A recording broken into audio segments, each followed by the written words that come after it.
आज्ञा नमस्ते। नमस्ते। आपण तो ये जो महिमा गादी सन्यासी प्रथमे थिले आपण शिक्षा करने गुरुकुल को जाइछन्ति एबे भी शिक्षा करछन्ति तेणुकरी आपण आछन्ति महिमा गादी को तो आम जो छुआ मान को आमको किछि श्लोक अर्थ बुझातु आमे कि जानी। ठीक है। आइए श्लोक आपका बहुत बहुत धन्यवाद है। श्लोक के बारे में पूछा, मैं तो सिर्फ मैं भी उड़िया जानता हूँ लेकिन समझ सकता हूँ और अब बोल नहीं सकता, ठीक से व्याख्या नहीं कर सकता। अभी बहुत दिन हो गया इसलिए मैं हिंदी रे ठीक अच्छे आप हिंदी रे कहतु। है हिंदी में बोल लेता हूँ। एक तो श्लोक ये कि श्लोक एक है ना, विद्या ददाति विनयम विनयात याति पात्रत्वम पात्रत्वात् धनमाप्नोति धनात् धर्मः तथा सुखम। संसार में सुख पाने के लिए विद्या ददाति विनयम, विनय की प्राप्ति होनी चाहिए। विद्या पढ़ने से विनय होती है, विनयता प्राप्त होती है। विनयात याति पात्रत्वम, जब व्यक्ति विनयशील होता है तो उसकी योग्यता बढ़ती है, पात्रता मिलती है। और पात्रता मिलती है जब पात्रत्वात्, पात्रता मिलने से पात्रत्वात् धनम आपनोति, जब पात्रता योग्यता हो गई है तो उससे धन मिलता है। धन इसमें और सारे भी धन ले सकते हैं कि ज्ञान का भी धन और भौतिक धन भी ले सकते हैं। तो इस तरह के हम धन प्राप्त करते हैं।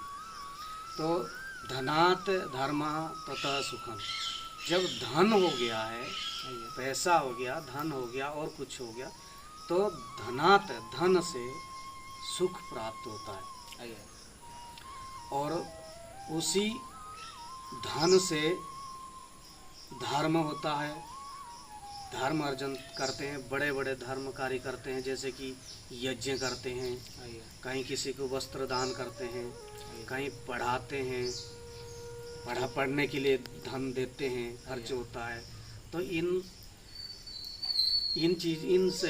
जगहों पर अगर धन का खर्च करते हैं तो धन से धर्म होता है।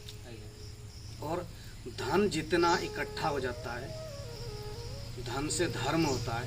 धर्म जितना आप एक निष्काम भक्ति से धर्म का अर्जन करते हैं तो ये धर्म से सुख होता है, बहुत सुख होता है, क्योंकि उसके सब लोग मित्र बनते हैं, सब लोग सम्मान करते हैं, सब लोग मतलब मिलजुल करके ये रहते हैं। तो ये धर्म से सुख होता है।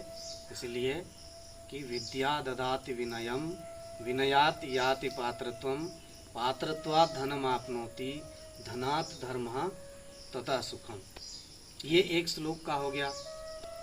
और एक है बच्चों के लिए विशेष है कि हमें वृद्ध की सेवा करनी चाहिए, गुरु की सेवा करनी चाहिए। वृद्ध हो गए कोई है तो उनकी सेवा कैसे की जाए और सेवा करने से हमें मिलता क्या है।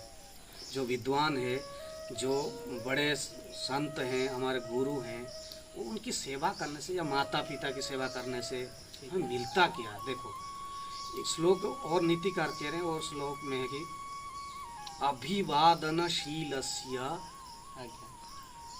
नित्यं वृद्धोपसेविनः चत्वारि तस्य वर्धन्ते आयुर्विद्या यशो बलम। मतलब कि ये अभिवादन जो करते हैं, नमस्ते करते हैं, या यहाँ जिस तरह के करते हैं नमस्ते आदि शरण करते हैं बड़े बड़े सन्यासियों को, बाबाओं को, तो उसमें चार चीज़ें मिलती है।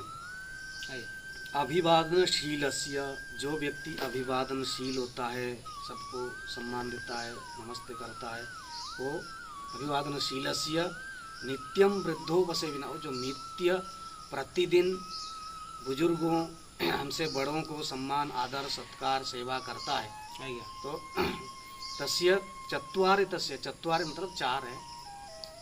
तस्य चत्वारि तस्य वर्धन्ते बढ़ते हैं आयुर्विद्या यशो बलम। मतलब आयु बढ़ती है,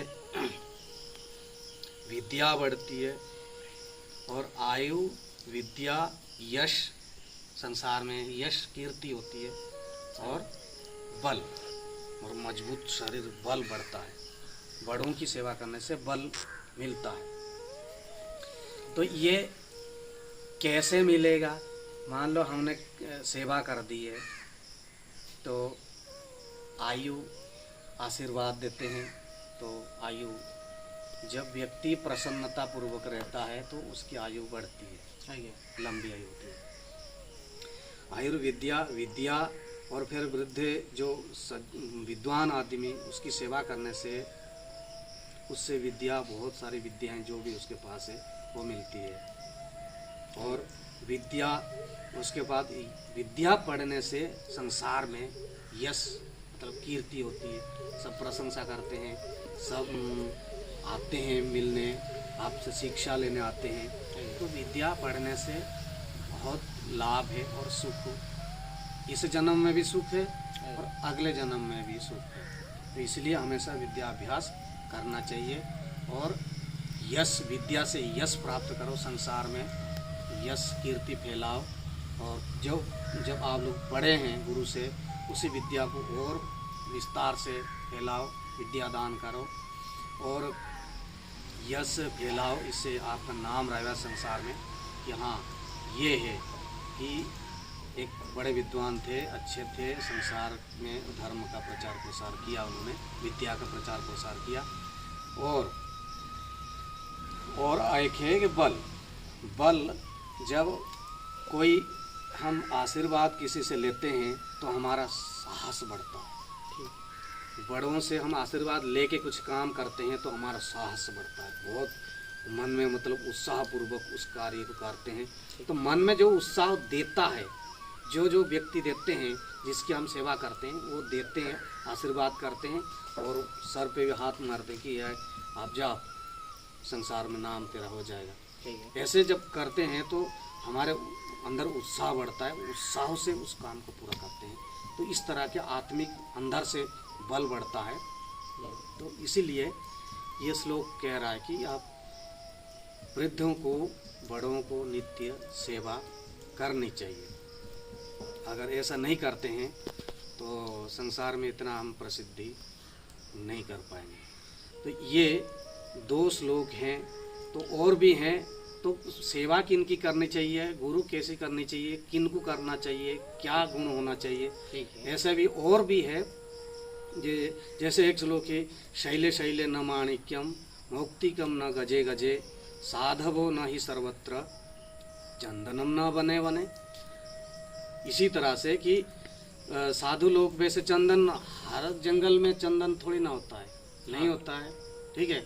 और सभी हाथियों में मुक्ता नहीं होती, मुक्ता, और सभी जगह पर साधु नहीं मिलते हैं। इसीलिए इनको उसको पहचान करके, गुण कर्म स्वभाव देख करके, कितने क्या है, कितने पर हैं, कितने विद्वान हैं, उस सारे को देख करके उसको गुरु बनाएंगे, तब उससे कुछ विद्या हमें मिलती है और हमारे लिए उपयोगी संसार में ये विद्या हमारे लिए है। एक बंधु, एक सखा, एक माता पिता की तरह काम करती है। इसलिए हमें हमेशा विद्या अभ्यास करना चाहिए।